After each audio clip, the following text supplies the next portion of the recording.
Baba Othman Ngelzarma is the president, Miyetti Cattle Breeders Association of Nigeria, MACBAN. He joins me now in the studio to look at this issue. Glad to have you join me. Thank you for having me. Fantastic. I think I should begin with this before we get into all that. Is there any difference, or what is the difference between MACBAN and Miyetti Kautal Hore?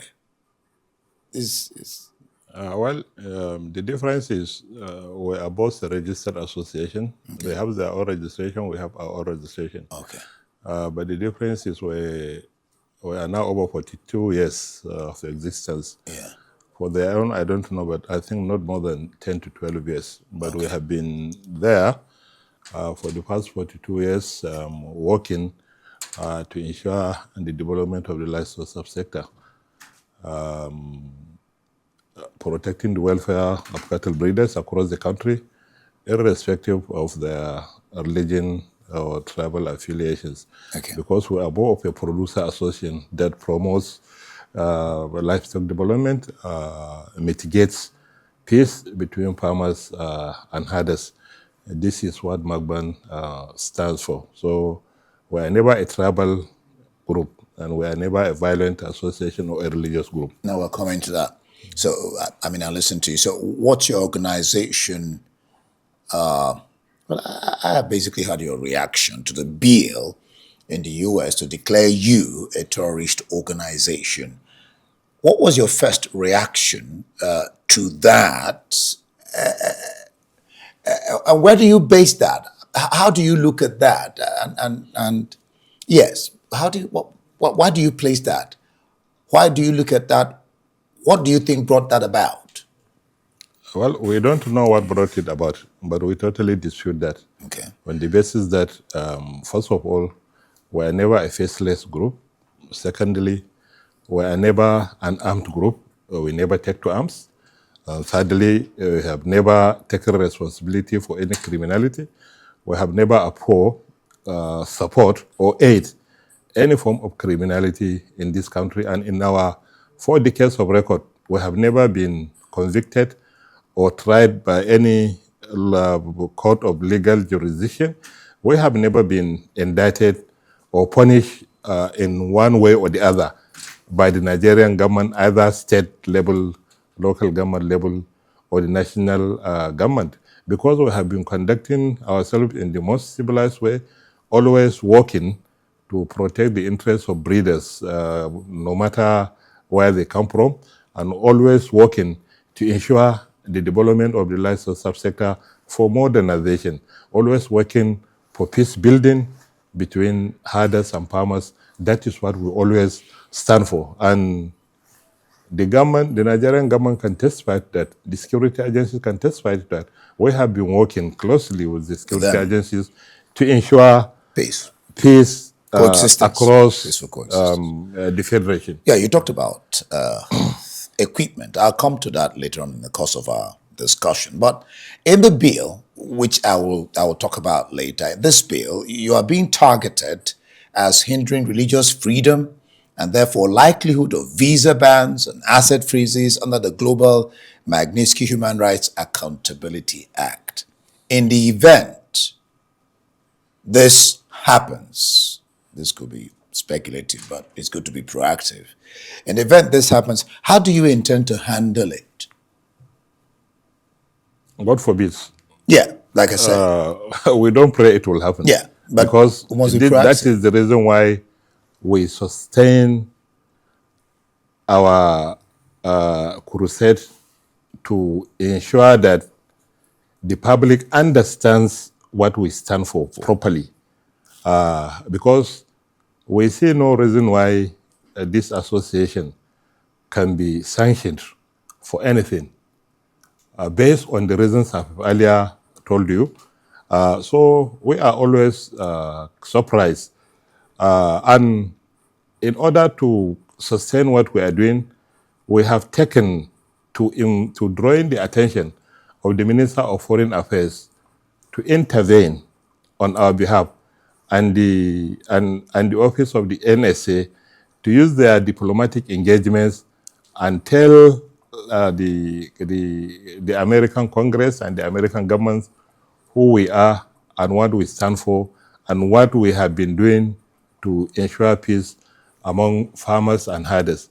And not only that, we have also developed a comprehensive report and submitted to the U.S. Congress for them to see and know what we stand for.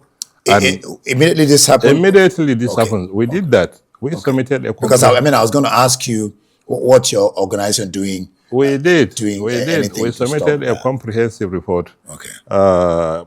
Telling them our position as victims. So you're already engaging them? We are engaging them because our members are also victims of these atrocities. Okay. That is the reason why we always condemn them. They are senseless killings that we have never supported, and we always condemn them because our members are also part of the victims that suffered this type of atrocities. We have submitted lists of names of those that were killed, where they were killed, dates they were killed, locations and everything, even pictures. And we have even showed a lot of our engagements with different government agencies within the country and outside the country. We have been engaging at the international level, at the national level, with all those that matter in the livestock sector. So this is an association that is open. We are open, we are never faceless. We have offices in the local governments, in all the 36 states of the Federation, at the national level. So we are always there on the issues of livestock, and we are the critical stakeholders in the country as far as livestock matters are concerned, because we were part of the committee that brought about the National Livestock Transformation Plan document during the Buhari's administration.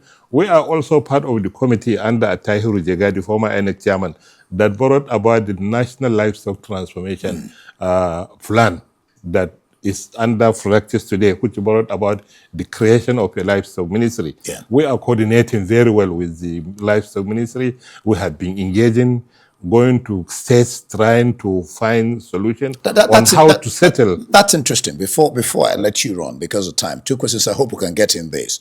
Now, I told you I'll come to the question of the issue of equipments, maybe like guns. The issue of your members herding cows on the streets and carrying cutlasses and guns. And if I would use the word disturbing road users, isn't that constituting a menace? Can't you ranch these cattle? And how do they even get the guns? One very important misconception that we have to correct is not every pastoralist is a member. Oh, okay. Because there are a lot of other pastoralist groups that all have members among the pastoralists in the country. We are only concerned with those who have agreed to be our member and taken our membership card to become our members. And we have never allowed any of our members to carry a gun. We don't know if any of our members who is carrying a gun, because we'll never tolerate that. If we know, we would have reported him to the security to take care of him. Because handling gun is criminality. We don't condone it. We don't support it.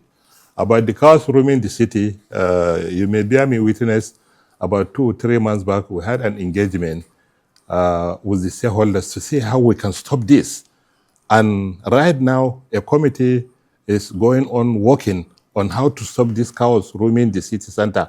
The committee comprising people from the nomadic education, people from the Ministry of Education, people from the livestock sector. We are all working to see how we can develop the 4 grazing reserves surrounding the FCT so that we can settle this pastoralist in 1 or the 4 of the grazing reserves. Fantastic. So that this roaming out the wild, Will looking stop. for free pasture, must stop, and it's not going to be sustained any longer. Good. Because of the increasing population and the effects of climate change. Yeah. And, All right. and the population will continue to increase, so the pastoralists must settle. Thank you so much. I wish I would had a time to ask the question on U.S. proposing a bill, Nigeria Religious Freedom and Accountability Act 2026. U.S. is proposing that bill, and this is Nigeria. But we don't have the time to talk about that. Thank you, Baba Othman Ngelzarma, the President, Miyetti Cattle Breeders Association of Nigeria, MACBAN. Thank you for being in the studio. Thank you for having me.